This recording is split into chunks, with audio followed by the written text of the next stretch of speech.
जय हिंद साथियों। आज हम लोग पढ़ेंगे नाइन्थ क्लास का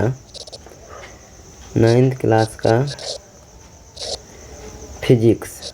और फिजिक्स में हम लोग पढ़ेंगे पहला चैप्टर का नाम है साथियों विज्ञान और मापन, जिसको अंग्रेजी में साइंस एंड मेजरमेंट कहते हैं। क्या कहते हैं साथियों? Science and measurement. ठीक है साथियों, अब हम लोग को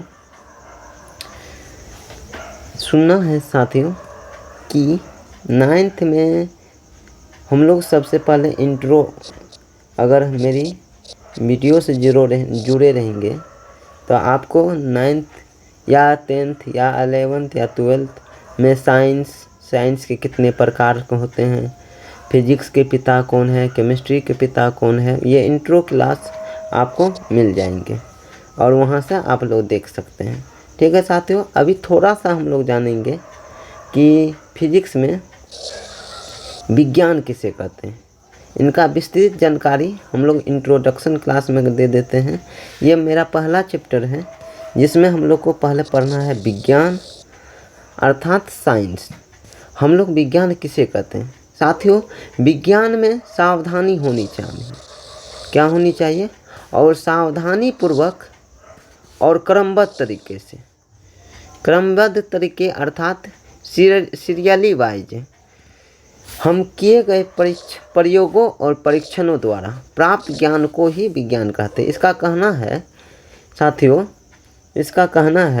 कि सावधानी पूर्वक और क्रमबद्ध तरीके से किसी काम को कर रहे हैं तो उसमें सावधानी होना चाहिए और सिस्टमेटिक होना चाहिए। जैसे अगर मान लीजिए कोई नया सामान खरीदते हैं तो उसमें हम लोग को इंट्रोडक्शन दिया रहता है साथियों कि पहले आप है ना ओपन करिए फ़ोन को, या आप कोई सामान लीजिए तो उसमें इंट्रोडक्शन दिया रहेगा, सीरियल वाइज आपको बताया रहेगा कि इस तरह से आप काम करके आप उस चीज़ों को पा सकते हैं। और जब उसके बाद आप प्रयोग करिएगा तो कुछ न कुछ आपको दिखने मिलेगा और देखने मिलेगा, तो उसमें कुछ आपको अनुभव आएगा, ऑब्जर्वेशन आएगा। इसी को कहते हैं परीक्षण, और इनके द्वारा प्राप्त ज्ञान को ही क्या कहते हैं? विज्ञान कहते हैं। ठीक है साथियों, और इसी को हम लोग शॉर्टकट में कहेंगे साथियों, किसी परीक्षण, प्रयोग एवं उससे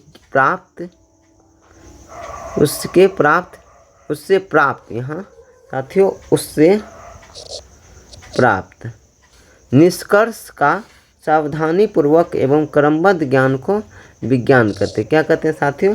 क्रमबद्ध ज्ञान को क्या कहते हैं? विज्ञान कहते हैं।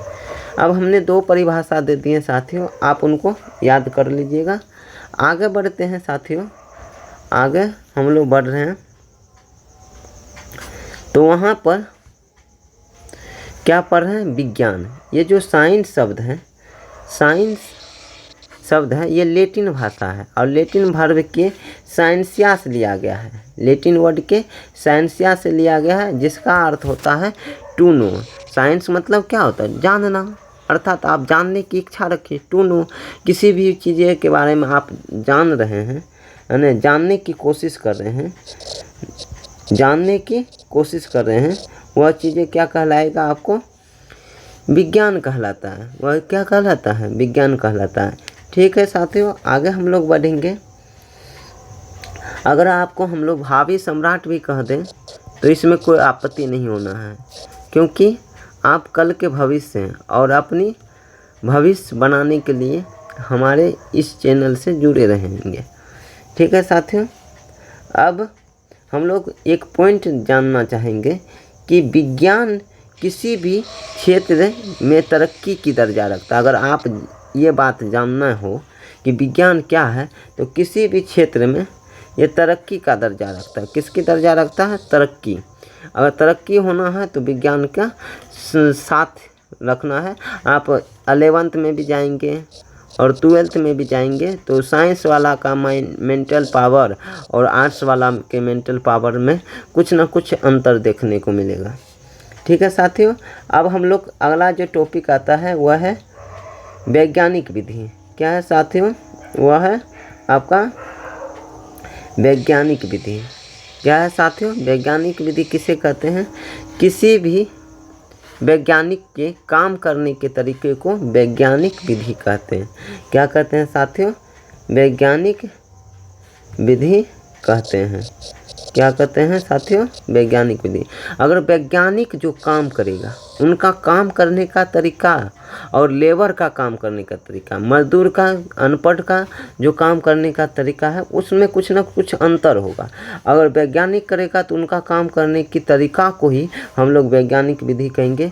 आप सोच सकते हैं 2 व्यक्ति होंगे, एक वैज्ञानिक, एक अनपढ़ जो कभी किताब या उस माहौल में नहीं रहा जो काम को किस अंदाज से करना चाहिए।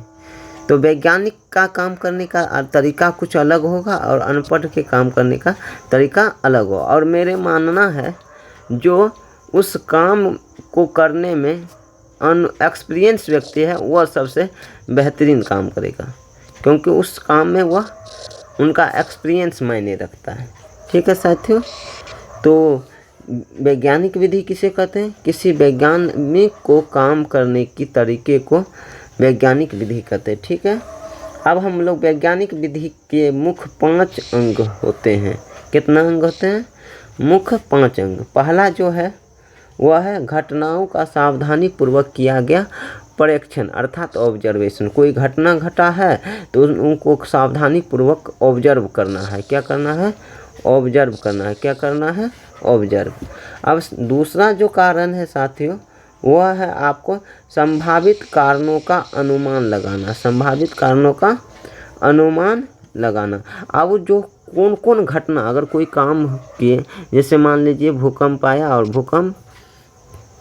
भूकंप आया तो भूकंप से साथियों भूकंप से क्या सब नुकसान हुआ होगा, तो अनुमान लगाया होगा।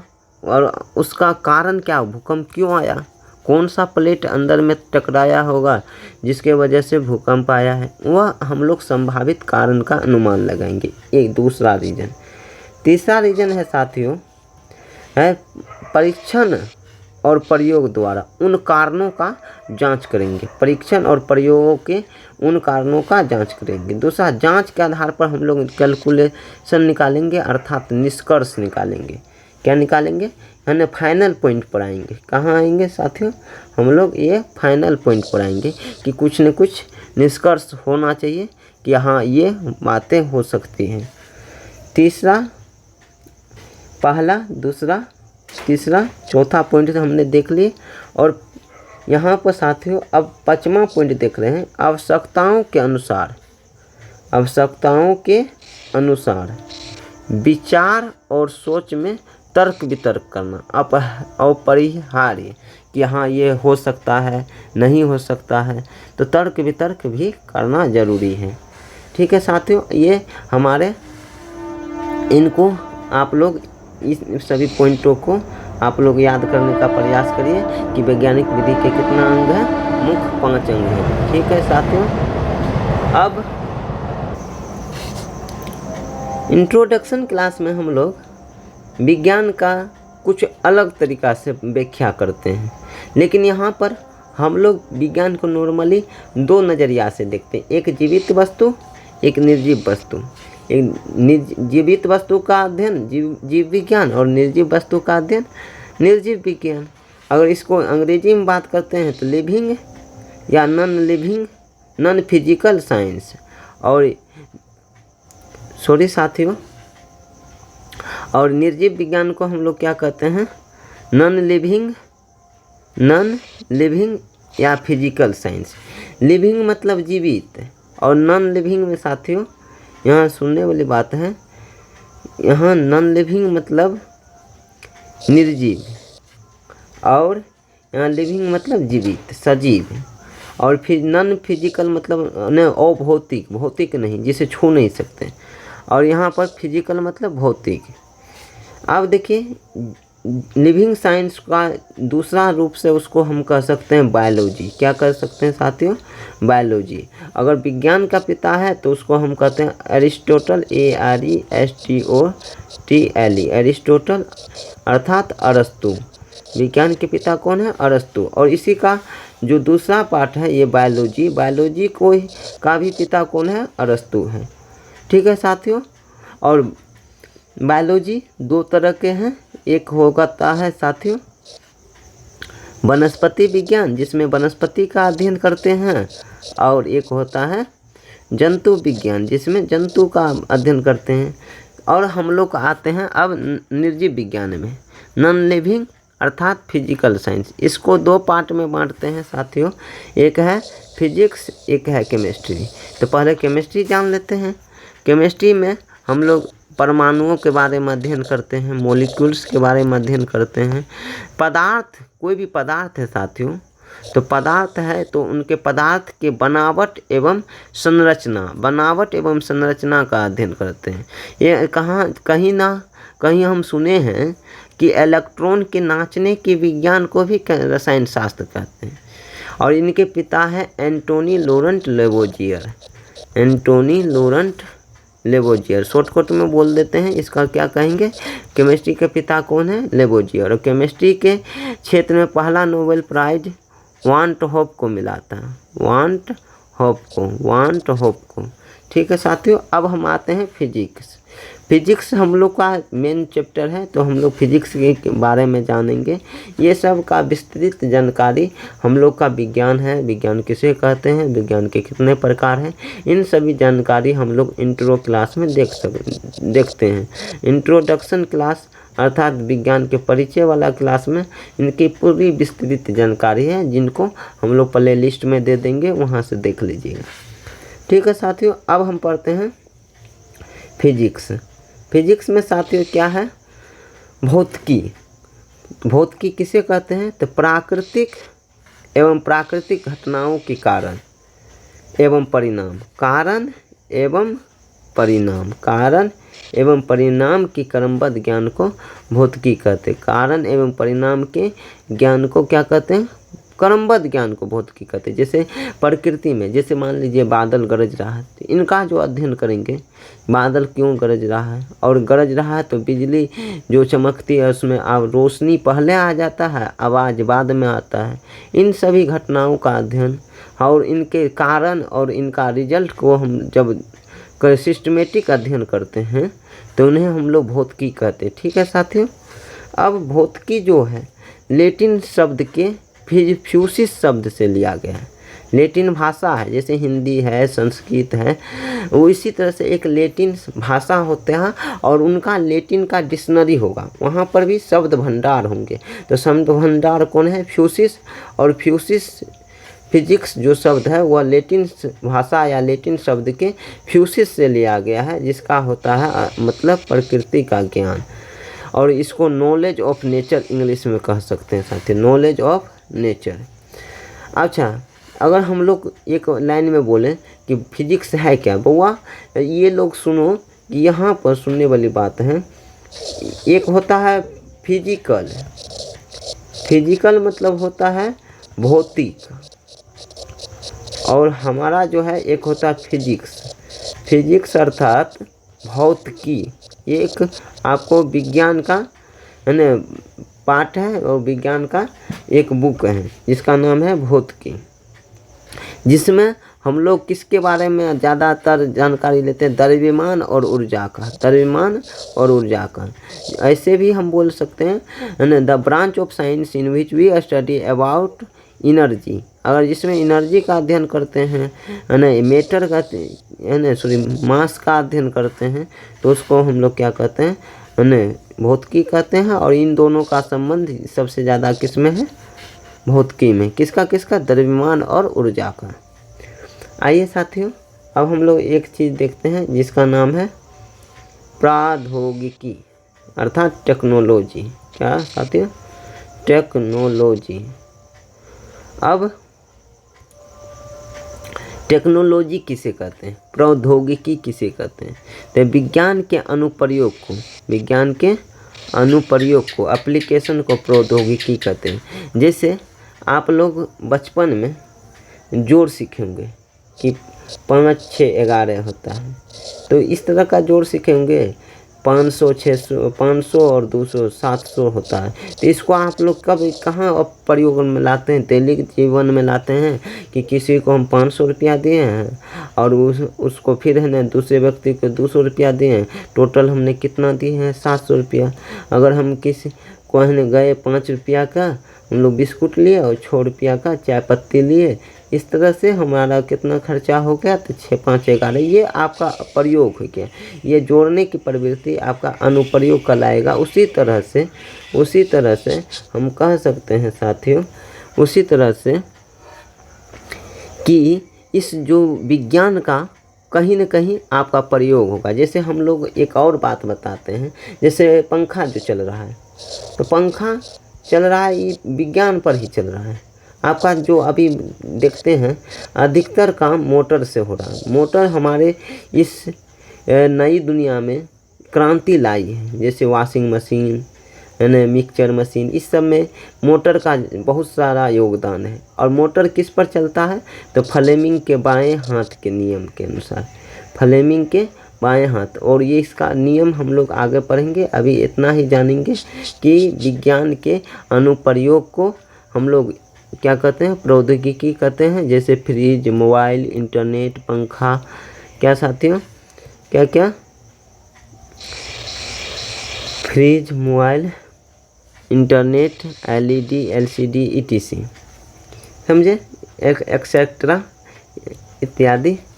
प्रौद्योगिकी का उपयोग कर हम अपनी जीवन शैली को आसान बना सकते हैं। ठीक है साथियों, टेक्नोलॉजी है, इसलिए हम लोग का आज देख लीजिए कितना ज़िंदगी आसान में जी रहा है।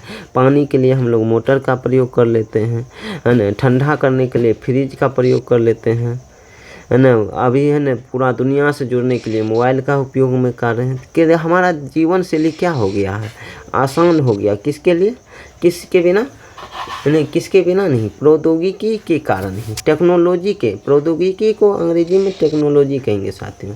ठीक है, अब आगे बढ़ते हैं। अब हम लोग फिजिक्स जो है ना, फिजिक्स के बिना ये जो जितना भी टेक्नोलॉजी है विकास, इसका विकास संभव नहीं है साथियों। अगर कोई भी फिजिक्स के बिना अगर कोई टेक्नोलॉजी है तो वो संभव नहीं है। अगर मान लीजिए बायोलॉजी भी आगे बढ़ा ना, तो माइक्रोस्कोप के कारण बढ़ा है। माइक्रोस्कोप का काम होता है। केमिस्ट्री में भी फिजिक्स का बहुत सारा योगदान है। इतिहास में भी फिजिक्स का बहुत योगदान है। अगर पुराना से पुराना वस्तु को देखने के लिए, उसको जानने के लिए फिजिक्स के लैब में भी लाया जाता है। तो हम इस आधार से कह सकते हैं फिजिक्स बिना बहुत सारा काम अधूरा है। टाइमिंग भी मायने रखता है फिजिक्स के ही काल से। ठीक है साथियों, अब हम लोग समझते हैं भौतिकी विज्ञान के क्षेत्र में प्रमुख योगदान देने वाले वैज्ञानिक। अब ये आपके चैप्टर में नहीं है, बहुत सारा बातें बता रहे हैं साथियों जो आपके चैप्टर से अलग है, फिर भी हम उन बातों को ध्यान में रखते हुए पढ़ा रहे हैं जो आपको काम आ सके। देखिए, आप इसको याद रखना चाहिए, क्योंकि बचपन में बच्चा ये 9 से पीछे वह इतना अच्छा से फिजिक्स को नहीं पढ़ पाते, जो उनको एक भी साइंटिस्ट का नाम, वैज्ञानिक का नाम नहीं याद है। हम आपको नाम याद दिलाते हैं। ये है गैलीलियो गैलीली, जो गैनीमेड नामक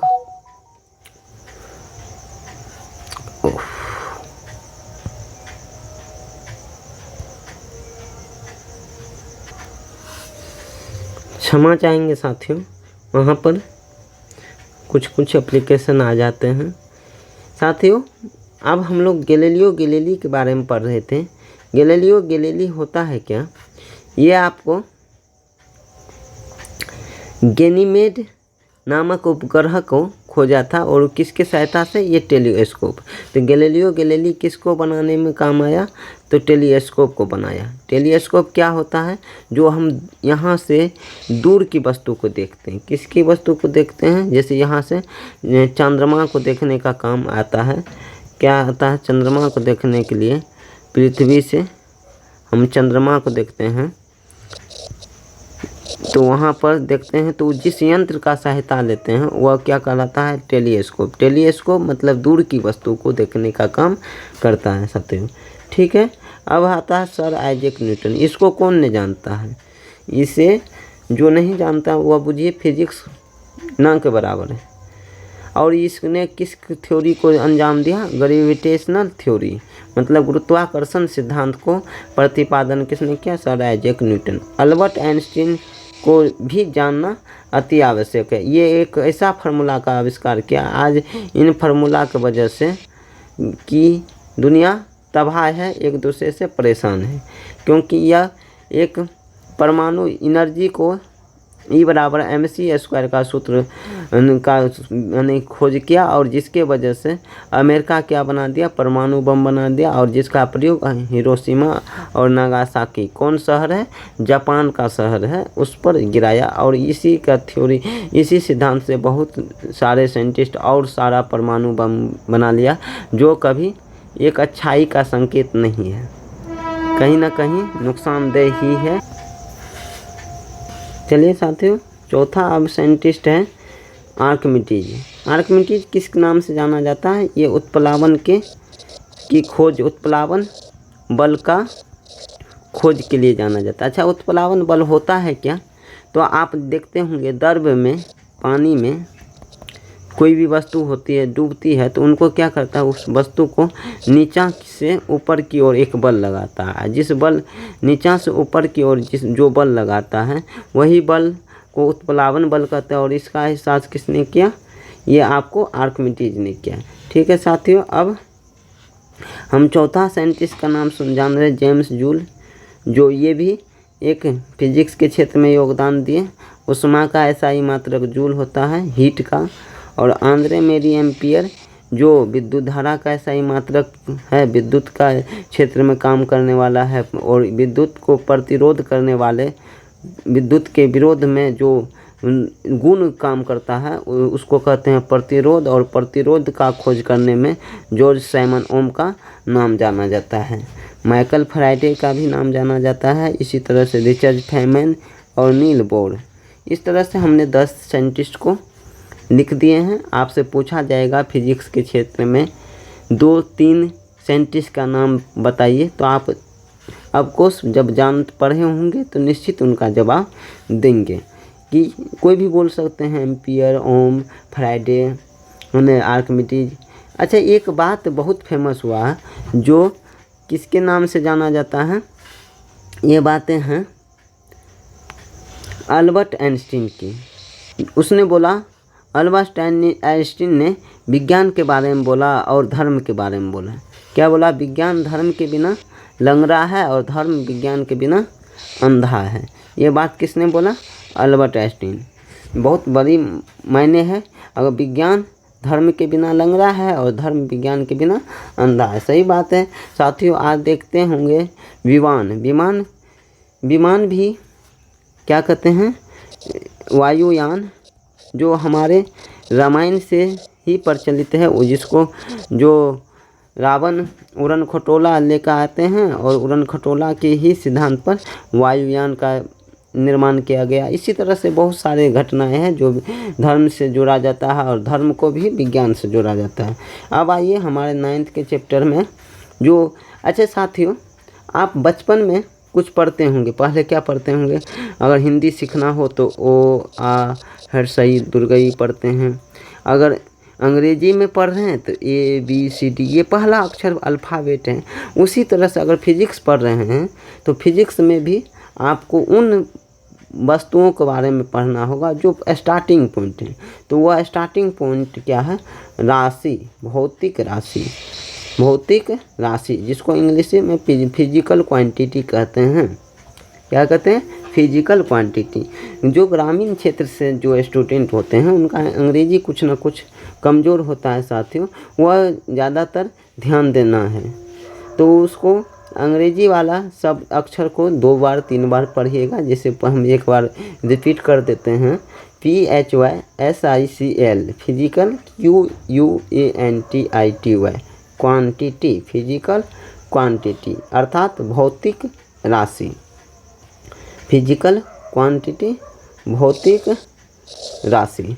अब साथियों, हम आपको उन बातों को बोलते हैं, वे सभी राशि जिसमें द्रव्यमान हो, जो स्थान घेरता हो, जिसे जिसे या जिसका अध्ययन हम लोग भौतिकी में किया जा सके, जिसका अध्ययन क्या किया जाए भौतिकी में किया जा सके, उसे हम लोग क्या कहते हैं, भौतिक राशि कहते हैं।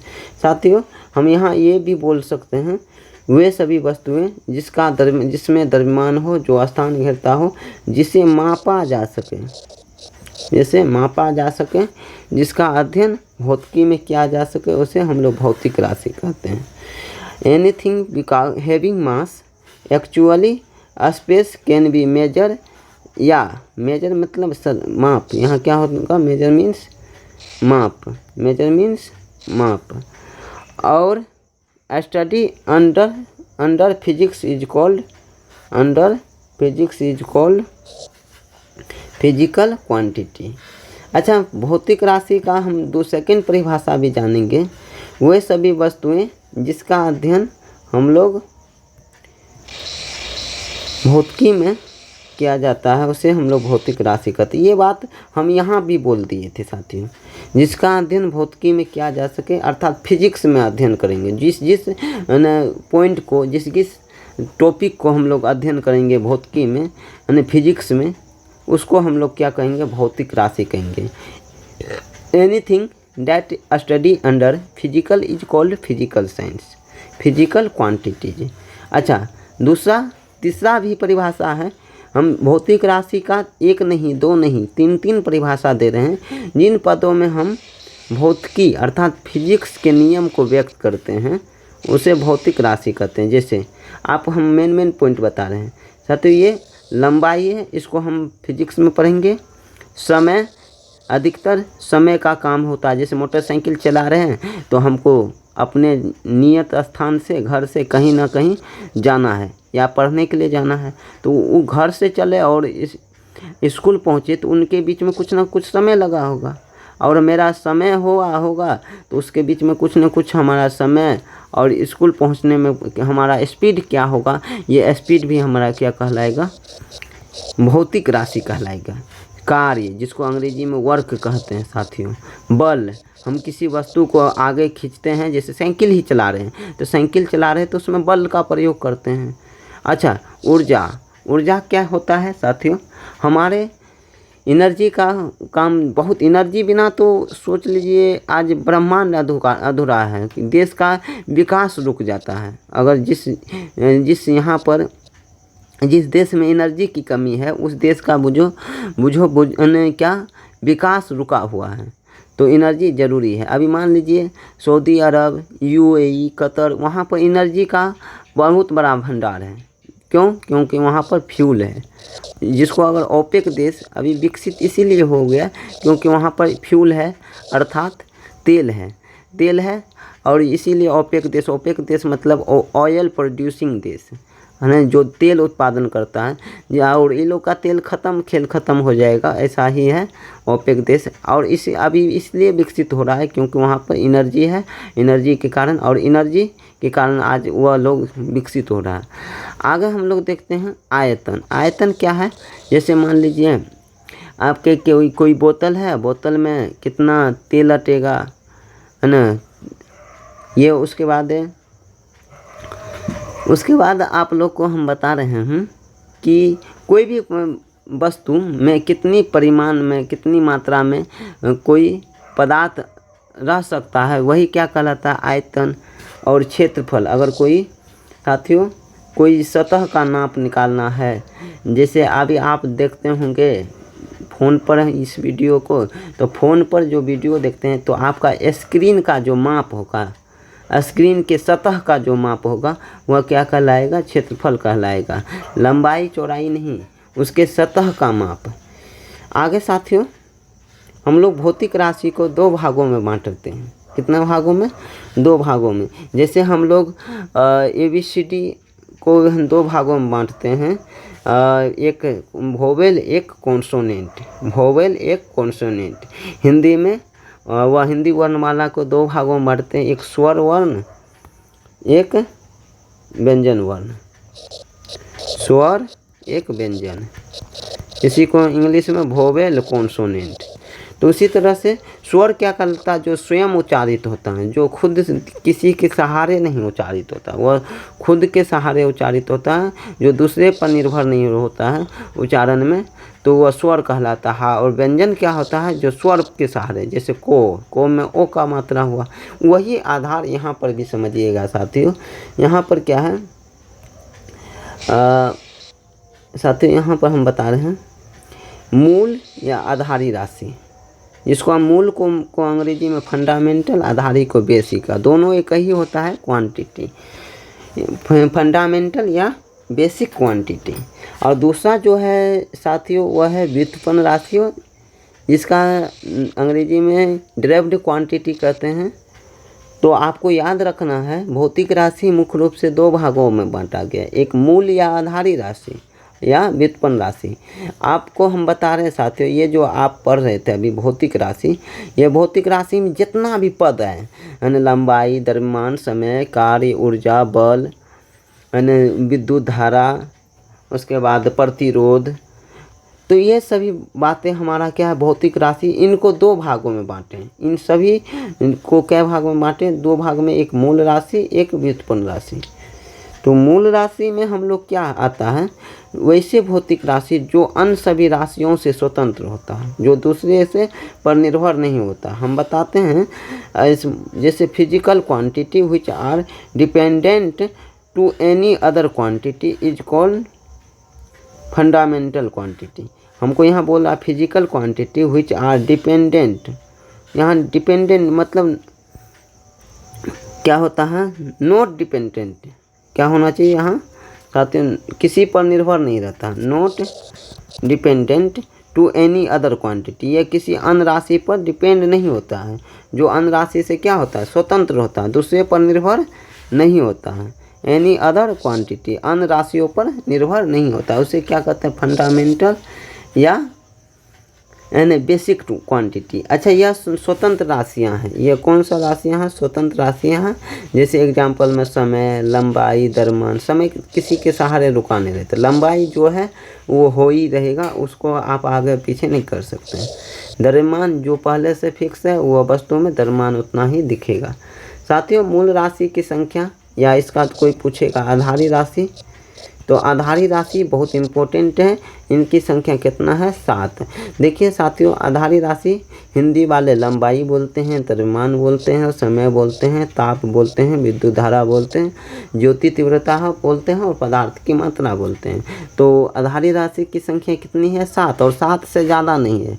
जैसे वोवेल कितना है साथियों, वोवेल A-E-I-O-U ये 5 गो है, तो आपको उसी तरह से आधारी राशि यहाँ पर याद रखना है, क्या गो है 7 गो। इसको इंग्लिश वाला क्या बोलता है, length, mass, time, temperature, electric current, luminous intensity, ज्योति तीव्रता और अमाउंट ऑफ सब्सटेंस।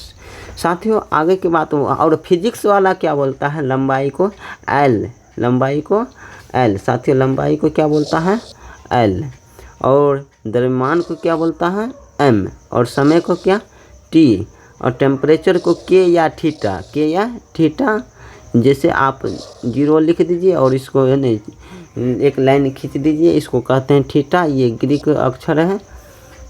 और विद्युत धारा को I, विद्युत धारा को क्या कहते हैं साथियों I, और इसको हम दूसरा नाम से भी और जानते हैं साथियों, क्या नाम से, तो इसका एक और दूसरा नाम है A, क्या है ये, कोई लोग ये के नाम से भी जानता है विद्युत धारा को, किस भाषा में, फिजिक्स की भाषा में। और आगे हम लोग शॉर्टकट में अब हम लोग जानते हैं साथियों इसको, ज्योति तीव्रता को CD से, और पदार्थ की मात्रा का कोई नहीं होता है, यहाँ हम लिख दिए हैं मोल, लेकिन होना नहीं चाहिए। ठीक है साथियों, अब हम लोग पढ़ते हैं व्युत्पन्न राशि। हमने आधारी राशि पढ़ लिया, अब हम क्या पढ़ेंगे साथियों, व्युत्पन्न राशि।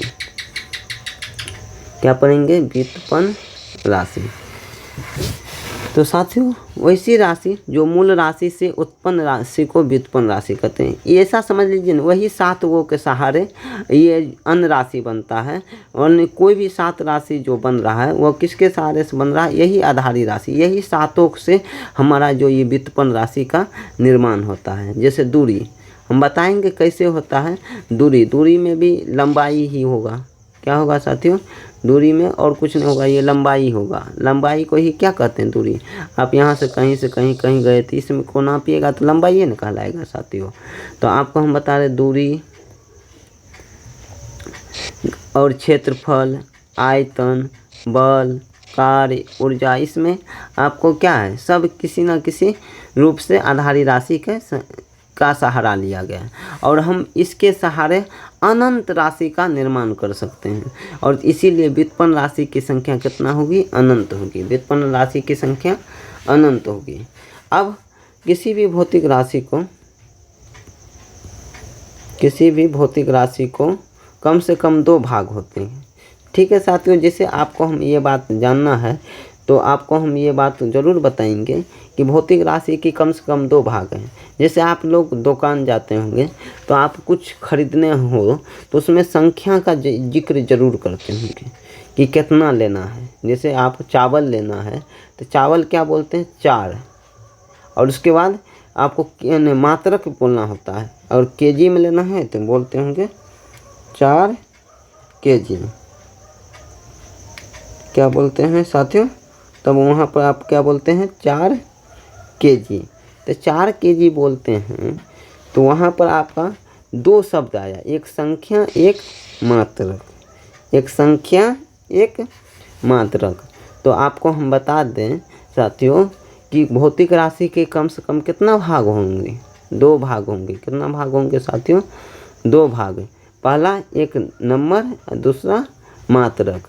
तो आपने जो बोला कि है ना आलू दीजिए, तो सिर्फ आलू दीजिएगा तो आलू नहीं देगा, कहेगा कितना, तो कितना देगा, तो आप कहिएगा 2, क्या बोलिएगा 2, और कहेगा 2 आलू थोड़े देगा, उसके साथ उसको कुछ ना कुछ मात्रक बनाना है, या तो पीस बोलिए, या तो किलो बोलिए, या तो है ना 2 क्विंटल बोलिए, तो ये मात्रक हुआ। इस तरह का मात्रक है, या 2 ग्राम बोलिए। इस तरह से आप कुछ ना कुछ मात्रक बताना होगा। तो संख्या विथ मात्रक। तो आप संख्या को इंग्लिश में नंबर कहते हैं और यूनिट को, मात्रक को अंग्रेजी में यूनिट कहते हैं। इसको शॉर्टकट में हम लोग एन कहते हैं और यू कहते हैं।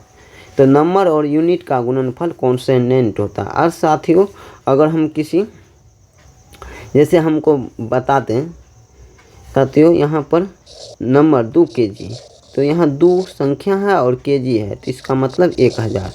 तो ये दोनों को गुना करेंगे तो 2000 ग्राम। तो ये आपका संख्या क्या होता है, नंबर और यूनिट का मात्रक आपका क्या होगा, एक फिक्स संख्या होता है, एक फिक्स संख्या होता है। तो हम लोग लिख देंगे नंबर और यूनिट का प्रोडक्ट, यानी P बराबर N1 इंटू U1 बराबर N2 इंटू U2। मतलब ये दोनों का संख्या क्या होता है, फिक्स होता है।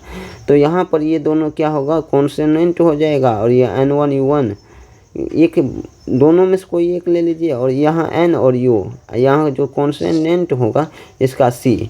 अब नंबर को रहने देंगे N और कॉन्सोनेंट का C, और यहाँ U को नीचा हम कर देंगे।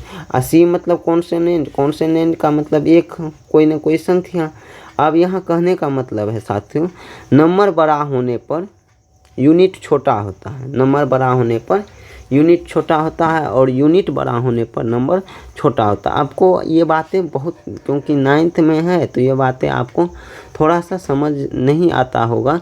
इसको हम एक एग्जांपल से समझाते हैं। देखिए 1 केजी, यहाँ केजी का वैल्यू ज़्यादा है इसीलिए इसका संख्या क्या है, छोट है। और यहाँ ग्राम का वैल्यू कम है इसीलिए इसका यहाँ मात्रक कम है, तो इसलिए संख्या देखिए ज़्यादा है। तो यही बात को यहाँ जिक्र किया गया है। अब आते हैं साथियों मापन।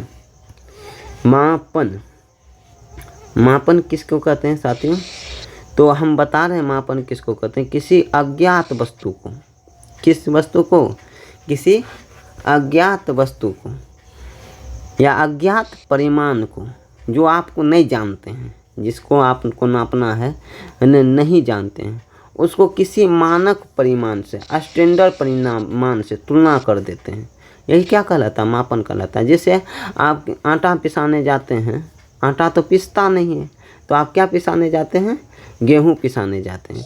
तो गेहूँ साफ़ सुथरा करके आप जाते हैं कहाँ, मिल वाले के पास, और मिल वाले क्या करता है, उसको पहले मापता है। तो मापता है तो आपको 2 तराजू रहता है, तो वहाँ पर क्या करता है, एक तरफ गेहूं को दे देता है और एक तरफ लोहा वाला जो स्टैंडर्ड माप है, जो दुनिया उसको वैल्यू देता है, उससे क्या कर देता है, तुलना कर देता है।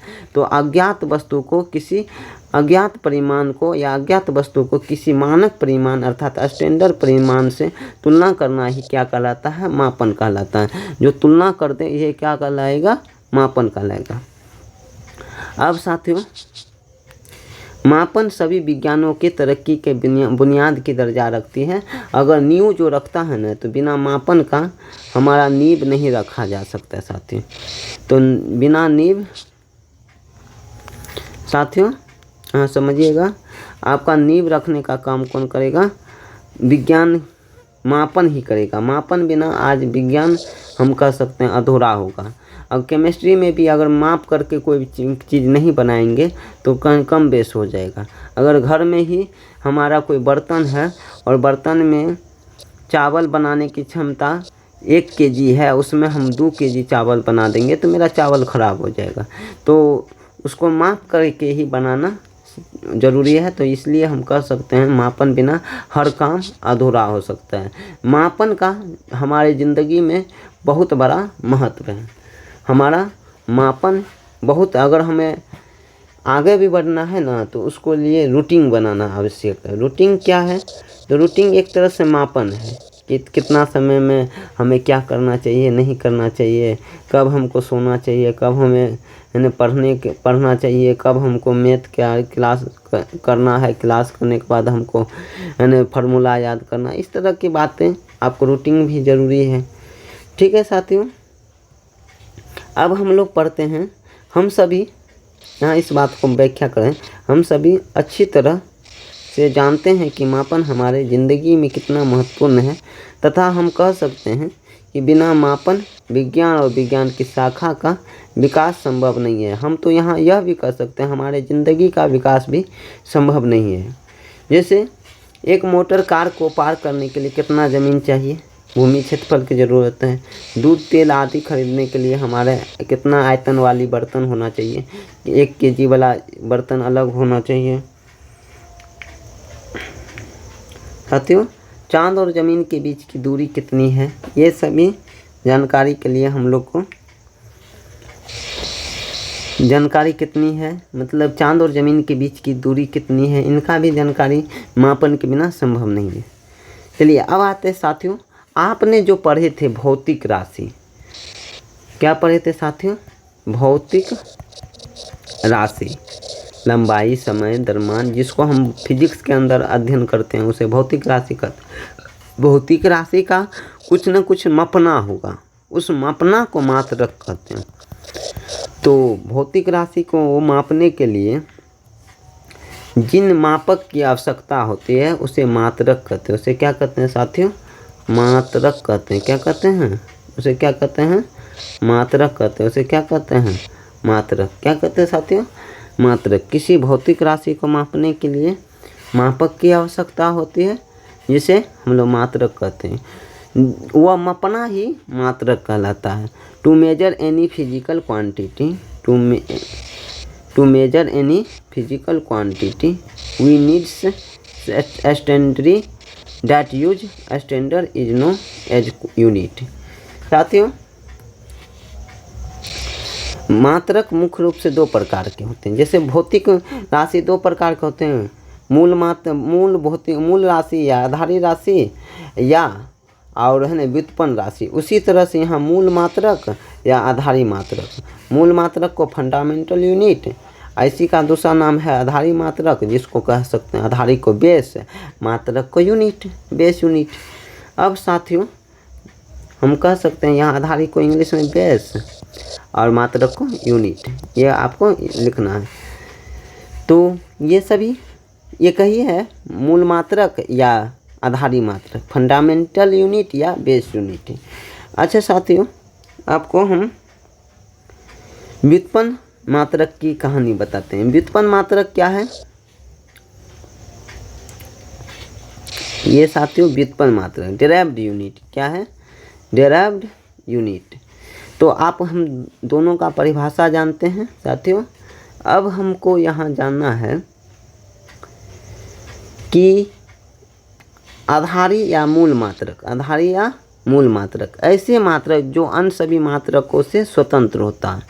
वो जैसे हम बोले थे आधारी राशि या मूल राशि का, ऐसे राशि जो अन्य सभी राशि से स्वतंत्र होता है। यहाँ पर मात्रक, यहाँ क्या मात्रक, क्या मात्रक साथियों, क्या तो जो अन्य सभी मात्रकों से स्वतंत्र होगा उसे मूल मात्रक कहेंगे। या मूल राशि के मात्रक को ही, मूल राशि के मात्रक, यहाँ थोड़ा लिख देते हैं, मूल राशि के मात्रक को यहाँ पर लिखना है, के मात्रक को ही मूल मात्रक कहते हैं। मूल राशि के मात्रक को ही मूल मात्रक कहते हैं। या आधारी राशि के, यहाँ पर आधारी राशि के मात्रक को ही आधारी मात्रक कहेंगे या मूल मात्रक कहेंगे, नाम एक ही है साथियों। अब the unit of fundamental quantity is called fundamental units. जैसे मीटर, सेकेंड, एम्पियर। जैसे लंबाई का ऐसा, लंबाई बहुत क्या है, आधारी राशि है और इसका सही मात्रक मीटर है। समय आधारी राशि है, इसका सही मात्रक सेकेंड है। और हम इस पर कह सकते हैं साथियों विद्युत धारा है, बहुत आधारी राशि है, इसका सही मात्रक एम्पियर है। मूल या आधारी मात्रक की संख्या कितना है, 7। कितना है, 7। अब हम आगे आते हैं साथियों डेराइव्ड यूनिट। क्या, डेराइव्ड यूनिट। मूल मात्रक से प्राप्त मात्रक को व्युत्पन्न मात्रक कहते हैं। मूल, अब जैसे हम बोले थे मूल राशि से या आधारी राशि से प्राप्त राशि को व्युत्पन्न राशि कहते हैं, उसी तरह से मूल मात्रक से प्राप्त मात्रक को व्युत्पन्न मात्रक कहते हैं। मूल मात्रक से प्राप्त मात्रक को व्युत्पन्न मात्रक कहते हैं।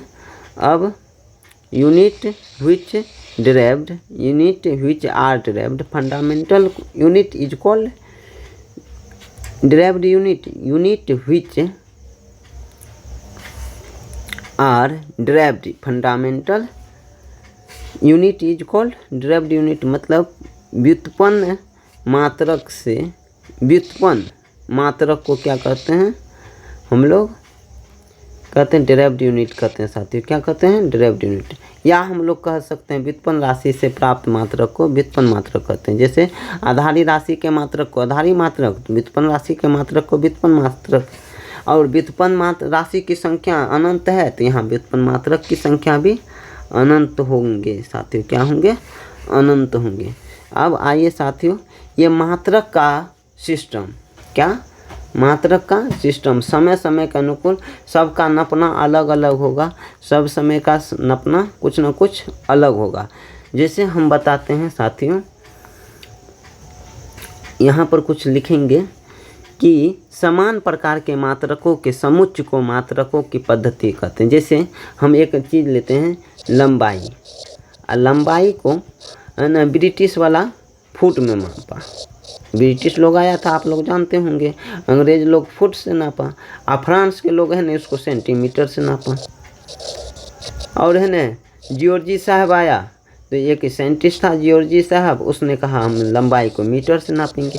है लंबाई, उसको नापने के लिए हम लोग को कोई फुट से नापा, कोई सेंटीमीटर से नापा, कोई मीटर से नापा। तो यही समूह को, इसी समूह को हम लोग, समुच्चय को हम लोग क्या कहते हैं, मात्रक की पद्धति कहते हैं। मात्रक की पद्धति, system of unit, system of unit क्या बोलते हैं साथियों, सिस्टम ऑफ यूनिट। साथियों आप लोग इस वीडियो में बने हैं तो आप लोग बहुत अच्छे हैं, इसलिए कि आप यहाँ से पढ़ करके जाइए और आप कहीं भी पढ़ेंगे ना तो वहाँ आपको बहुत बेहतरीन समझ में आएगा। जहाँ तहाँ आप प्रैक्टिस ही करिएगा, आप क्वेश्चन आंसर बनाने का प्रयास करिएगा और कहीं क्लास नहीं कर रहे होंगे, फिर भी आप इस वीडियो को देख रहे हैं तो आपको परीक्षा में बहुत अच्छा रिजल्ट देखने को मिलेगा। ठीक है साथियों, अब हम आते हैं क्या, तो आपको हम बता रहे हैं। अब आते हैं, पहला जो मात्रक की पद्धति है वो 4 है। पहला foot pound second system, foot pound second system जिसको शॉर्ट कोट में FBS भी कहते हैं। दूसरा है centimetre gram second system, Hindi में भी लिखल है सेंटीमीटर ग्राम सेकंड पद्धति। मीटर किलोग्राम सेकंड सिस्टम या मीटर किलोग्राम सेकंड पद्धति। अगला है अंतर्राष्ट्रीय सिस्टम यानी SI सिस्टम। इनको हम बारी बारी से पढ़ेंगे। FPS foot pound second system, इसको शॉर्ट कोट में कहते हैं। साथ ही इसका पूरा नाम है फुट पाउंड सेकंड सिस्टम है। इस सिस्टम को ब्रिटिश सिस्टम भी कहते हैं। इस सिस्टम को क्या कहते हैं? ब्रिटिश सिस्टम भी कहते हैं। इस सिस्टम में लंबाई को फुट में, द्रव्यमान को पाउंड में, समय को सेकंड में मापा जाता है साथियों। तो यहाँ लंबाई का मात्रक फुट हुआ, लंबाई अर्थात साथियों यहाँ देखिए ये लंबाई आपको, ये जो हम यहाँ पर रेड रंग का हाइलाइटर है इसको देखिए, ये राशि है और ये जो फुट है ये आपको मात्रक है। किसका? लंबाई का फुट। कौन सिस्टम में? FPS सिस्टम में। अब यहाँ पर देखिए द्रव्यमान का मात्रक क्या होगा? पाउंड। क्या होगा साथियों? पाउंड। और समय का ऐसा ही मात्रक सेकंड। अच्छा साथियों, अब यहाँ पर कुछ और देखने को मिलेगा। हम लोग को जो यहाँ पर एक पॉइंट आता है FPS सिस्टम में, बल का मात्रक पाउंडल होता है। क्या होता है साथियों? बल का मात्रक पाउंडल होता है। बल समझ लीजिए साथियों, बल इसलिए पढ़ रहे हैं क्योंकि पूरा फिजिक्स में बल का बहुत सारा योगदान है। बल जो भौतिक राशि है इनका योगदान बहुत सारा है साथियों। हम इसमें बहुत सारा कल्पना करेंगे। किसमें साथियों? इसमें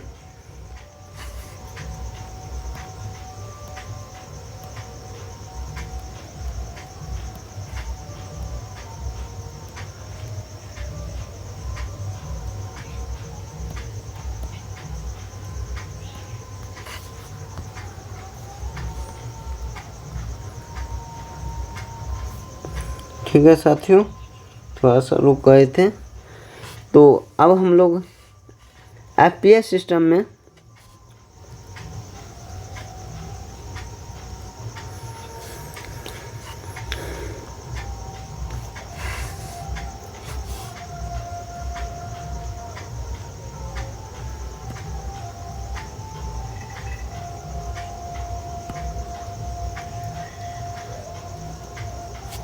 FPS सिस्टम में को ब्रिटिश सिस्टम भी कहते हैं, जो हम पहले भी लिख चुके थे साथियों।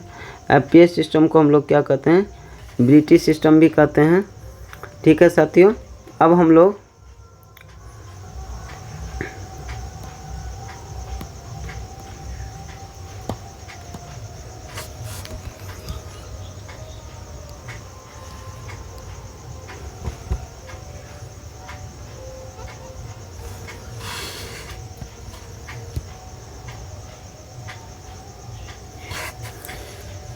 FPS सिस्टम को ब्रिटिश सिस्टम भी कहते हैं।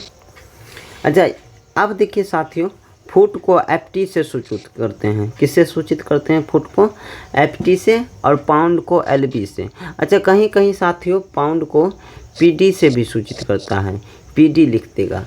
तो यहाँ पर एक बात सुनिएगा साथियों, अभी के समय में है ना, हम लोग फुट और पाउंड नहीं जानते। हाँ, पाउंड का भी प्रयोग आप लोग कहीं ना कहीं देखते होंगे। जब केक लाने जाते होंगे तो आप बोलते होंगे 1 पाउंड हमको केक दीजिए, अर्थात 453 ग्राम, 453.56 ग्राम। आप अभी भी कुछ ना कुछ जगह आपको है ना, जब बेंच या लकड़ी या लेने जाइएगा तो वहाँ पर फीट का प्रयोग करिएगा, अर्थात 1 फीट मतलब 30.48 सेंटीमीटर, 48 सेंटीमीटर अर्थात 30.48 सेंटीमीटर, 30.48 सेंटीमीटर इसका प्रयोग करते होंगे। तो हम लोग का मेन पॉइंट है साथियों, फुट को यहाँ FT से सूचित करते हैं और पाउंड को LB से सूचित करते हैं। और परीक्षा में पूछा जाएगा 1 फीट बराबर कितना होता है? 30.48 सेंटीमीटर और 1 पाउंड बराबर 453.56 ग्राम। और पाउंड का कब हम इसका उपयोग करते हैं? तो जब केक लाने जाते हैं तब। अब साथियों, हमको लगता नहीं एक वीडियो में हो जाएगा क्योंकि थोड़ा सा कंठ दर्द दे रहा है, तो हम फिर भी कोशिश कर रहे हैं। CGS सिस्टम अर्थात सेंटीमीटर ग्राम सेकंड पद्धति। CGS सिस्टम अर्थात सेंटीमीटर ग्राम सेकेंड पद्धति। C से सेंटीमीटर, G से ग्राम, ऐसे सेकेंड पद्धति। इसको दूसरा नाम है मीट्रिक पद्धति भी कहते हैं साथी, इसको मीट्रिक पद्धति भी कहते हैं। इस सिस्टम का पूरा नाम सेंटीमीटर ग्राम सेकेंड सिस्टम है कहते हैं। इस सिस्टम को फ्रांसीसी सिस्टम भी कहा जाता है क्योंकि इसने फ्रांस के लोगों ने इसको लागू किया। इस सिस्टम में लंबाई सेंटीमीटर से, द्रव्यमान को ग्राम से, लंबाई को सेंटीमीटर से, द्रव्यमान को ग्राम से और समय को सेकंड से मापा जाता है। CGS सिस्टम में बल का मात्रक डैन और कार्य एवं ऊर्जा का मात्रक अर्ग होता है साथी। अब आते हैं MKS system. MKS system M से मीटर, K से किलोग्राम, S से सेकेंड सिस्टम। इस सिस्टम का पूरा नाम है मीटर किलोग्राम सेकेंड सिस्टम है। वही बात हम बता रहे हैं, इसे जियोर्जी साहब ने दिया, इसीलिए इसे जियोर्जी सिस्टम भी कहते हैं। इसे जियोर्जी सिस्टम भी कहते हैं क्योंकि जियोर्जी ने दिया। अच्छा, इस सिस्टम में लंबाई को मीटर में, द्रव्यमान को किलोग्राम में और समय को सेकंड में मापा जाता है। यहाँ मीटर किलोग्राम सेकंड नाम से ही स्पष्ट है, लंबाई को मीटर में, द्रव्यमान को किलोग्राम में और समय को सेकंड में मापा जाता है। अब आइए साथियों, मैं MKS सिस्टम में बल एवं कार्य ऊर्जा का मात्रक क्रमशः न्यूटन है और जूल है, अर्थात बल का SI मात्रक न्यूटन और कार्य एवं ऊर्जा का SI मात्रक जूल। इस तरह से समझिएगा साथियों, बल का SI मात्रक न्यूटन और कार्य एवं ऊर्जा का SI मात्रक जूल। ठीक है साथियों, अब आप लोग को हम आगे की भी बात बता रहे हैं।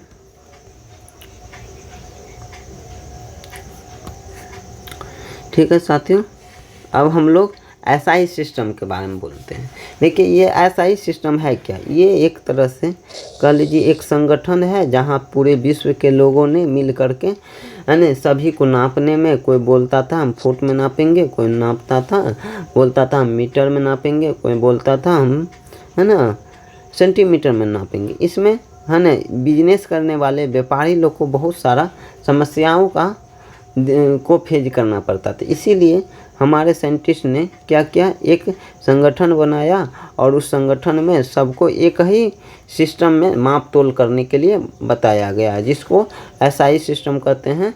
और इस SI सिस्टम का बृहद नाम है, पूरा नाम है ली सिस्टम इंटरनेशनल द यूनिट। अच्छा, ये नाम फ्रांस का है, इसीलिए इस तरह से बोला जाता है, नहीं तो हम लोग शॉर्टकट में बोलते हैं international system. Le system international de unit, ये फ्रांसीसी नामकरण है, जो फ्रांसीसी नामकरण के अनुसार है। फ्रांस का नाम है, फ्रांस हर जगह का भाषा अलग होता है, इसीलिए नाम वहाँ बोलने का स्टाइल भी अलग होगा। अच्छा, इसको एक तरह से समझ लीजिए, ये MKS सिस्टम का बड़ा रूप है, जिसे 2 दिसंबर 1971 जब बांग्लादेश और इंडिया में युद्ध हुआ था, उसी समय के आसपास इस सिस्टम बना था। इसको CGPM अर्थात conference general des poids et mesures ने दिया था। Conference general des poids et mesures ने दिया। यहाँ CONFRENC conference, GENERAL general, D POID IT et mesures MEASUR mesures ने दिया। CGM का फुल फॉर्म है साथियों। इस सिस्टम में 7 मूल राशि, 2 सहायक राशि, क्रमशः 7 मूल मात्रक और 2 सहायक मात्रक दिया गया, जिसमें अन्य सभी को व्युत्पन्न मात्रक में जानकारी रखा गया। तो साथियों, यहाँ पर 7 गो मूल राशि तो 7 गो मूल मात्रक भी, और 2 गो सहायक राशि तो 2 गो उनका सहायक मात्रक भी। यहाँ राशि का मात्रक, यहाँ 7 गो मूल राशि तो 7 गो मूल मात्रक। इस कौन सिस्टम में लागू किया गया? ये SI सिस्टम में साथियों। अब हम लोग जानते हैं साथियों मूल राशि एवं उसका संकेत। मूल राशि एवं उसका मात्रक तथा संकेत। आप मूल राशि 7 गो है, जिसमें राशि हम लोग जानेंगे, और उस राशि को फिजिक्स में कैसे जानेंगे, उसका सिंबल और उसका SI मात्रक और उसका संकेत। ठीक है साथियों, जैसे हम लोग पढ़ते हैं लंबाई, लंबाई को फिजिक्स में क्या बोलेंगे, एल, और इसको एल लंबाई का बीमा बोलते हैं। अगर हम बड़ी कोष्ठ बड़ी ब्रैकेट से लिखें, लार्ज ब्रैकेट से, तो इसको बीमा बोलते हैं। दोनों साइड लिख दें तो यह फिजिक्स में लिखने का तरीका है, इसको बीमा बोलते हैं। और लंबाई को एल कह करके सूचित करेंगे, एल से जानेंगे। कहीं एल लिखा रहेगा तो समझ जाइएगा ये लंबाई है। क्या है साथियों, ये लंबाई है। और इसका मात्रक मीटर होता है। मीटर यहाँ पूरा है, हिंदी में भी अंग्रेजी में। इसको शॉर्ट में क्या कहते हैं, एम। क्या कहते हैं, एम। अब आइए साथियों, ये है द्रव्यमान। द्रव्यमान को अंग्रेजी में मास बोलते हैं और फिजिक्स की भाषा में एम बोलते हैं। और इसका ऐसा ही मात्रक क्या है, किलोग्राम। इसको शॉर्टकट में केजी कहते हैं। समय, टाइम, टाइम को क्या कहते हैं साथियों, टी। टी से देखते हैं। और इसका सही मात्रक है सेकेंड। सेकेंड मतलब एस, एस से सूचित करते हैं। यहाँ पर एस छोट में होगा। टेम्परेचर, टेम्परेचर चौथा जो ऐसा ही मात्रा है, इसको थीटा या के से जानते हैं। और इसका ऐसा ही मात्रक है केल्विन। केल्विन हिंदी अंग्रेजी दोनों में है। और इसको किससे सूचित करते हैं, के से। विद्युत धारा को अंग्रेजी में इलेक्ट्रिक करंट कहते हैं। और इसको आई या ए से सूचित करते हैं। कहीं आई लिखा रहेगा या ए लिखा रहेगा तो आप समझ जाइए वह विद्युत धारा है फिजिक्स की भाषा में। और इसको एम्पियर से जानते हैं। एम्पियर यहाँ ए छोटा होगा, AMPERE। और इसका सिंबॉलिक ये है। अगर किसी करंट तार से विद्युत धारा बह रही है तो वहाँ पर 5A लिखा रहेगा तो समझ जाइए 5 एम्पियर बढ़ रही है। ज्योति तीव्रता, लुमिनियस इंटेंसिटी, इसको LU से जानते हैं। और यहाँ साथियों कैंडला किससे जानेंगे, कैंडला। ज्योति तीव्रता को कैंडला ऐसा ही मात्रक है। और इसको CD से जानते हैं। पदार्थ की मात्रा MOL। और मोल, इसका मात्रक भी मोल होगा। यहाँ पर हम लोग जानते हैं साथियों MOL से सूचित करते हैं। कहीं कहीं आपको बताएगा पदार्थ की कोई मात्रा नहीं, केमिस्ट्री का पार्ट आ गया, इसको फिजिक्स में जगह ही दे दी तो यही बहुत बड़ी बात है। अगर हम बढ़ते हैं साथियों, अब हमने दो सहायक राशि को भी देखा, एक समतल कोण, एक घन कोण। सतह पर से बना कोण एक समतल कोण और किसी घन कोण। मतलब यहाँ घन कोण का भी जिक्र किया। और समतल कोण का आप लोग ऐसा ही मात्रक रेडियन कहते हैं, इसको शॉर्टकट में रेड। और घन कोण को स्टेरेडियन, इसको STR से सूचित करते हैं। ऐसा ही मात्रक के महत्वपूर्ण बातें, ऐसा ही मात्रक से महत्वपूर्ण बातें। जब साथियों 11वीं तोल एवं माप महासम्मेलन हुआ था GEWN में, तो ये कब हुआ था, 11वीं तोल एवं माप महासम्मेलन। हम कुछ बात जो वहाँ चर्चा किए थे वही चर्चा यहाँ भी करेंगे। वो कहाँ हुआ था, 1960 में। कहाँ से सब लोग साइंटिस्ट लोग बैठे थे। पहला जो 11वीं तोल माप महासम्मेलन फ्रांस के पेरिस में। और वहाँ पेरिस के कौन जगह में, निकेले सवेरे नामक स्थान पर। ये निकले सवेरे जगह का नाम है। और यहाँ बहुत परिचर्चा हुआ। तो छोइये को आधारी मात्रक को पहले परिभाषित किया। फिर जो 14वीं महासम्मेलन हुआ 1971, कहीं कहीं लिखल रहेगा, कहीं कहीं 1970 लिखा रहेगा। तो 1970 में या 1971 के समय आधारी मात्रक को मूल मात्रक को जोड़ा गया, जिसके नाम, जिसे SI मात्रक के नाम से जाना जाता है। और 1983 में इस तरह से समझ लीजिए, जिसमें तब कहा गया कि 7 गो आधारी राशि मात्रक और 7 गो आधारी राशि और उसका मात्रक और 2 गो सहायक राशि। ये बात कब आया था, 14वीं तोल एवं माप महासम्मेलन में। अब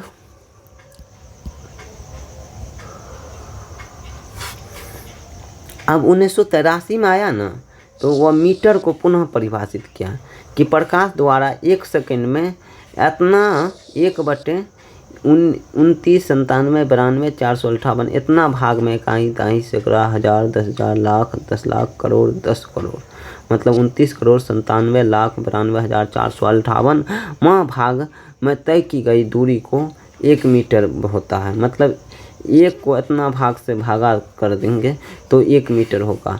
और 1 किलोमीटर बराबर 1000 मीटर। साथियों 1000 मीटर तो यहाँ लिख देते हैं, लेकिन फिजिक्स में 100 ज़्यादा मायने लिखा जा सकता है। इसको दूसरे रूप से 10⁻³ रूप में लिखा जाता है, अर्थात 10⁻³ अर्थात 1000। खगोलीय मात्रक क्या है साथियों, पृथ्वी से सूर्य और से पृथ्वी की औसत दूरी को एक AU कहते हैं, अर्थात एस्ट्रोनॉमिकल यूनिट कहते हैं, अर्थात खगोलीय मात्रक कहते हैं। क्या कहते हैं? खगोलीय मात्रक। क्या कहते हैं? खगोलीय मात्रक। आज साथियों हम लोग इसको पूरा ख़त्म ही करेंगे, क्योंकि आधा छोड़ने से कोई फ़ायदा नहीं है, उसको पूरा कंप्लीट हम कर ही देंगे, क्योंकि इस बड़ी मेहनत से बना रहे साथियों वीडियो, उसको आप लोग ज़रूर से ज़रूर देखिए। सूर्य और पृथ्वी, यह है आपको सन और ये अर्थ, इनके बीच की औसत दूरी को हम लोग एस्ट्रोनॉमिकल यूनिट कहते हैं, और 1 AU बराबर इतना होता है 1.496 गुना 10⁻11 मीटर। और मीटर से हम लोग किलोग्राम में आएंगे तो यहाँ पर इसका क्या हो जाएगा? पावर घट जाएगा। क्यों घटेगा? क्योंकि यहाँ पर संख्या ज़्यादा है तो इसका क्या है? संख्या ज़्यादा है तो इसका मात्रक कम है, और यहाँ पर संख्या कम है तो मात्रक का वैल्यू ज़्यादा है। अच्छा, प्रकाश वर्ष यानी जैसे आप लोग 500 ग्राम को क्या बोलते हैं? 5 kg, तो यहाँ पर 3 शून्य ख़त्म हो गया।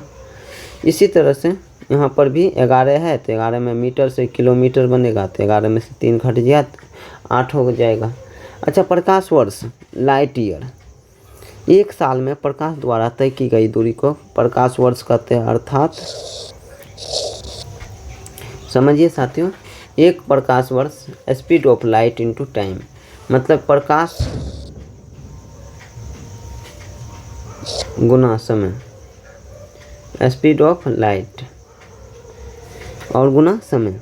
हम लोग यहाँ समझेंगे साथियों, एक प्रकाश वर्ष अर्थात स्पीड ऑफ लाइट, एक प्रकाश वर्ष अर्थात प्रकाश की चाल गुना समय, यही है।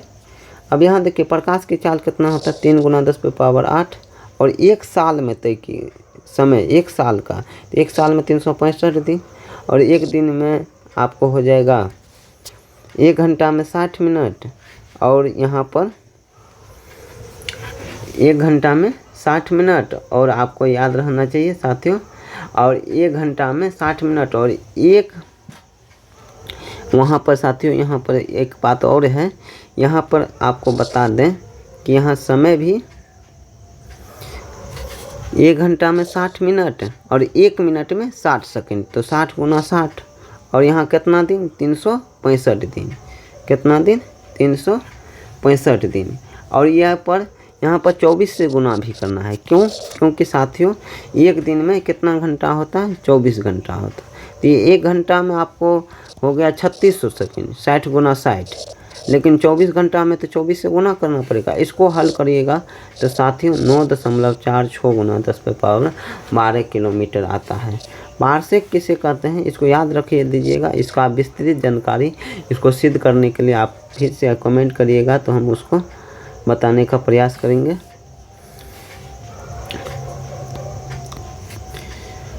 और साथियों प्रकाश वर्ष के 3.26 गुना को 1 पारसेक कहते हैं। अगर प्रकाश वर्ष को 3.26 से गुना कर देंगे तो ये क्या कहलाएगा? पारसेक। यहाँ पर ये इतना दूर है आपको पारसेक अति क्या है? प्रकाश वर्ष, और इसको इससे गुना कर दिए तो ये क्या कहलाएगा? पारसेक। हाँ साथियों अब कुछ नहीं रहे, अब यहाँ पर कुछ बात बताते हैं। देखिए स्मरण रहे, क्या रहे कि किसी भी वैज्ञानिक का पूरा नाम, पूरा मात्रक स्मॉल लेटर में एवं संकेत को कैपिटल लेटर में लिखते हैं। किस में लिखते हैं? कैपिटल लेटर में। जैसे वैज्ञानिक का पूरा नाम लिखना है तो कैपिटल लेटर से शुरू करिए, क्योंकि ये प्रॉपर नाउन है और इसका पहला अक्षर कैपिटल होगा। लेकिन इसका मात्रक लिखना है, पूरा मात्रक पूरा अक्षर में, कि कोई बच्चा है नहीं जानता एन मतलब क्या हुआ, तो इसको इस तरह से लिखिए 5 न्यूटन, 5 एम्पियर, 5 जूल, छोटा से।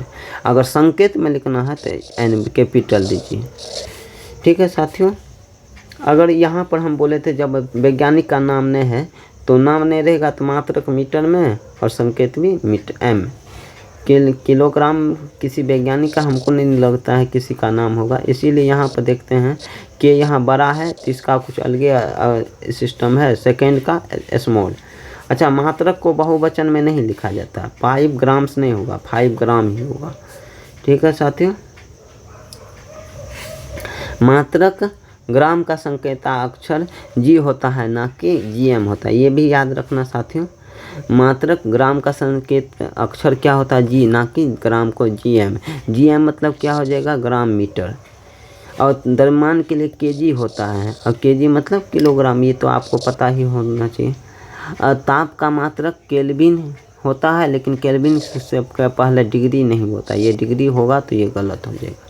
अब आइए साथियों, मानक SI उपसर्ग, इसका ज़रूरत हमारे फिजिक्स में बहुत है, क्योंकि प्रायः मापों के लिए आधारी एवं व्युत्पन्न राशि के मात्रक को व्यक्त करने के लिए अति सुविधाजनक नहीं होते हैं, जिससे आसान करने के लिए मानक SI उपसर्ग की आवश्यकता होती है। जैसे हम लोग को यहाँ पर कहीं हमको कहेंगे 5 किलो, तो 5 पर 3 को शून्य ना दे करके लिख देंगे 5 गुना 10 पे पावर 3।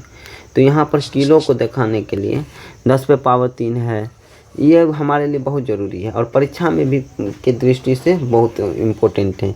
डेसी 10 पे पावर -1, सेंटी 10 पे पावर -2, मिली 10 पे पावर -3, माइक्रो 10 पे पावर -6, नैनो 10 पे पावर -9, माइक्रो को 10 पे पावर -6, और इसको किससे सूचित करते हैं? म्यू से। नैनो को n से 10 पे पावर -9, और पिको को रो से 10 पे पावर -12, और फेम्टो को f से 10 पे पावर -15, एट्टो को a से 10 पे पावर -18, और जेप्टो को z से 10 पे पावर -21, और योक्टा को y अर्थात 10 पे पावर -24। अब साथियों, अब इस तरह से ये छोटा अक्षर है, नहीं 1/10 पे पावर 1, यहाँ -2 का मतलब क्या हो जाएगा? 1/10 पे पावर 2, मतलब 1 का 100 टुकड़ा। ये छोटा माइनस वाला पावर छोटे संख्या को दिखाता है, अमाउंट को दिखाता है, और प्लस वाला बड़ा को। डेका मतलब 10 पे पावर 1, हेक्टो मतलब 10 पे पावर 2, किलो मतलब 10 पे पावर 3, मेगा मतलब 10 पे पावर 6, जीगा 10 पे पावर 9, टेरा 10 पे पावर 12, पेंटा 10 पे पावर 15, एक्सा 10 पे पावर 18, जेट्टा 10 पे पावर 21, और योट्टा 10 पे पावर 24। ठीक है साथियों। अब विभिन्न पद्धति एवं मात्रक में उनके संबंध। साथियों, विभिन्न पद्धति में मात्रक और उनके संबंध। आप देखिए, हम लोग को बताया गया था सर, भौतिक राशि 2 प्रकार के हैं, एक आधारी राशि, एक व्युत्पन्न राशि। तो आधारी से हम लोग कहे थे, आधारी के सहारे हम लोग किसका निर्माण कर सकते हैं? व्युत्पन्न का निर्माण कर सकते हैं। आधारी क्या गो है? 7 को। तो हम कैसे करेंगे? इनके लिए पहले रूल और रेगुलेशन, कुछ रूल पढ़ लेते हैं, कैसे अनंत व्युत्पन्न राशि निर्माण कर सकते हैं। इसके लिए क्या है साथियों, आपको हम बता रहे हैं कि किसी व्युत्पन्न राशि के व्युत्पन्न मात्रक को प्राप्त करने के लिए हम लोग सहायता लेते हैं। क्या लेते हैं साथियों? क्या लेते हैं? सहायता लेते हैं। कैसे? उस व्युत्पन्न राशि का परिभाषित करने का वाला समीकरण। जैसे हम जिस व्युत्पन्न राशि को निकालना है, तो उसका पहले परिभाषा जानना है और उसका फार्मूला जानना है। क्या जानना है साथियों? फार्मूला जानना है, समीकरण जानना, और उस समीकरण के आधार पर आधारी राशि का आधारी मात्रक, उस समीकरण के आधार पर आधारी राशि का आधारी मात्रक, और कुछ व्युत्पन्न राशि के लिए व्युत्पन्न मात्रक के नाम से विशेष रूप में लिखा जाता है। अब कुछ व्युत्पन्न राशि के लिए व्युत्पन्न मात्रक का नाम विशेष रूप से लिखा जाता है, उसके लिए सुविधा के लिए। जैसे कोई वैज्ञानिक के नाम पर है तो उसको सुविधा के लिए रख दिए, या कुछ महान वैज्ञानिक के आदर के लिए रखा जाता है। जैसे आप आज ये साथियों, हम लोग क्षेत्रफल क्या है? क्षेत्रफल व्युत्पन्न राशि है साथियों, क्षेत्रफल व्युत्पन्न राशि है, और इसका परिभाषा होता है लंबाई गुना चौड़ाई। लंबाइयों को एल से नापेंगे, चौड़ाइयों का एल से, अर्थात लंबाई भी एक तरह का एल है और चौड़ाई भी एक तरह से। लंबाई के नज़रिया में देखा जाएगा तो वो क्या हो जाएगा? L1 पावर क्या हो जाएगा? जुट जाएगा, तो क्षेत्रफल का विमा क्या हो जाएगा? L2। ये आपके चैप्टर में नहीं है साथियों, 9th के चैप्टर में नहीं है, फिर भी आपको पूर्ण जानकारी के लिए बताया जा रहा है, जो आपको 9th में की जगह 11th में आपको बहुत मदद मिलेगा इससे। साथियों, अब आगे बढ़ते हैं। इस क्षेत्रफल को हम लंबाई का SI मात्रक मीटर है, तो यहाँ लिख देंगे मीटर, तो क्या हो जाएगा? क्षेत्रफल का SI मात्रक क्या हो जाएगा? मीटर। और यही CGS में लंबाई को मापते हैं सेंटीमीटर में, तो क्षेत्रफल का CGS मात्रक यानी फ्रांस के नियम में सेंटीमीटर और वही एफपीएस में फीट स्क्वायर। तो आपको ये सिस्टम हो गया, मतलब क्षेत्रफल का बीमा L2, SI मात्रा मीटर स्क्वायर, CGS मात्रा सेंटीमीटर स्क्वायर। अब आते हैं सर आयतन। आयतन का क्या होता है? लंबाई गुना चौड़ाई गुना ऊंचाई, L गुना L 3 को होगा L3, इसका मीटर क्यों, और SI मात्रक मीटर, और ग्राम क्या हो जाएगा? सेंटीमीटर क्यों। अभी हम लोग घनत्व का परिभाषा जानते हैं कि प्रति एकांक आयतन में उपस्थित द्रव्यमान को घनत्व कहते हैं। द्रव्यमान का m और आयतन का अभी ये जाने थे L3, अभी यहाँ जाने थे ना L3, तो वही L3, यही L ऊपर। अब चल साथियों यहाँ पर देखिएगा m और ये L वाला, ये L3 ऊपर चल जाएगा तो क्या हो जाएगा? माइनस, ये L3 ऊपर जाएगा तो पावर ऊपर चल जाता है तो क्या होता है? माइनस में चल जाता है, तो L क्या हो जाएगा? -3। तो ये फार्मूला क्या हो जाएगा? ml -3। अब देखिए बीमा जो लिखने मात्रक जो निकालना, इससे निकालना, ना कि इससे भी सही होता है। इससे निकालिएगा तो मीटर हो जाए, मास का सही मात्रक kg, और लंबाई का मात्रक हो जाएगा मीटर, kg मीटर पर पावर -3। ये भी सही है, लेकिन इसको बोलने में अच्छा नहीं लगता, इसीलिए घनत्व का सही मात्रक होता है kg। बटे को यहाँ बटे वाला की दृष्टि से मैंने कहेंगे तो पर बोल देते, kg पर मीटर क्यूब, kg पर मीटर क्यूब। और CGS मात्रक क्या हो जाएगा? Gram centimetre cube, gram centimetre cube. अब आ जाते हैं साथियों वेग। क्या हो जाएगा? वेग।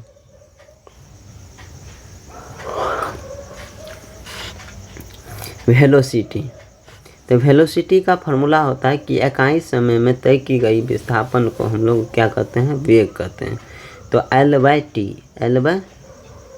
विस्थापन भी एक तरह का लंबाई है।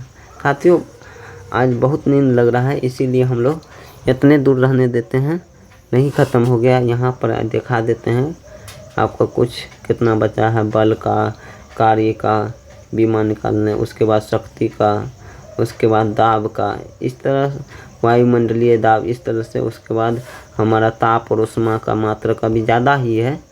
उसके बाद हमारा क्या है? प्रकाश का द्रव्यमान, इस तरह से। तब जाकर के मेरा चैप्टर ख़त्म होगा। तो हम लोग आज इतना ही दूर रखते हैं इस वीडियो को हम लोग, ठीक है, अपलोड कर देते हैं।